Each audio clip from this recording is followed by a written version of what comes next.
Throughout the years, I picked up a ton of different cameras and they've all served me well at different points in my creative path, which I'm incredibly grateful for. But going into 2025, it's time to declutter my camera shelf a little bit and figure out which cameras I'll be keeping and which cameras I'll be selling. So let's get into it. So the first camera we got is my Lumix G7, which I got this camera back in my senior year of high school, so about 8 years ago. And I got this camera used off of Craigslist for about $400 at the time. I shot some of my first short films with it, which it really helped foster my love for filmmaking. And I also took it on some trips, documented memories, and because it's so small, it never really got in the way. So I definitely adore this camera. However, I haven't used this camera since like 2019. So I have all the reason to sell it, but I'll be honest, this camera just has too much sentimental value to me. This is like my first little filmmaking camera, and it's small and easy enough to use that maybe one day I could give it to my kids if they're interested in what I do, and they can kind of pick up their passion with this camera as well. And it's not the most expensive paperweight on that shelf right now, so I feel fine just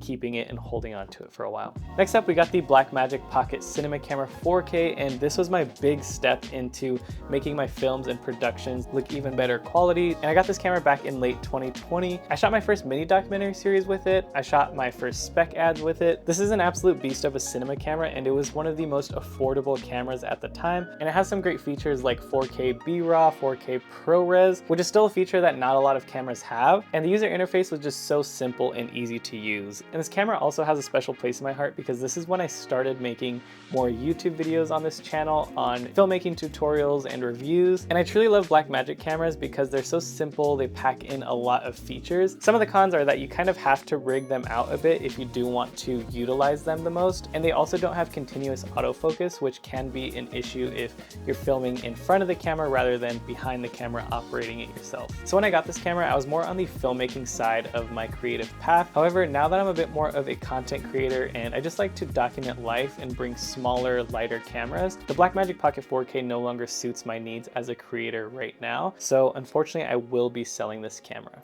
Next up, we got the DJI Osmo Pocket 3, which I got this camera a few months ago, and if you've seen any of my past videos on it, it's quickly became one of my favorite cameras ever, and I bring it almost everywhere with me.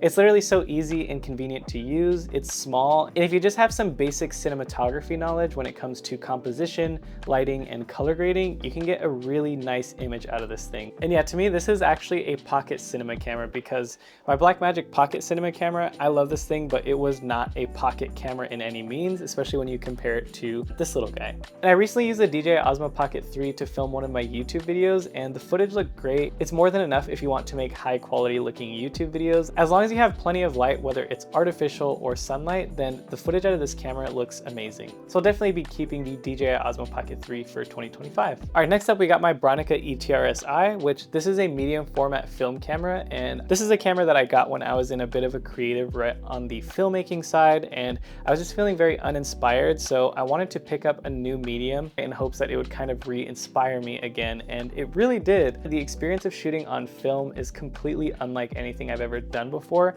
and I highly recommend it to every single visually creative person to try out at some point. Feeling the mechanical click of the shutter, everything with shooting film is just so tangible and real, and because it's film and I knew the shots were limited, I tried to be more intentional with my compositions, and I feel like that made me a better photographer, which I'm incredibly grateful for. One of the downsides for me is that film is expensive, and also the cost of scanning and developing or buying your own scanner can be pretty pricey. So honestly, I haven't been shooting on this camera a ton. I think I am going to be selling this camera in 2025. And lastly, we got my Sony FX3, which is the camera that I'm shooting on right now. And in my opinion, this is still one of the most versatile cameras that you can get for shooting video. And it's the only camera that I've owned where I truly feel confident going into any project because it just does everything so well.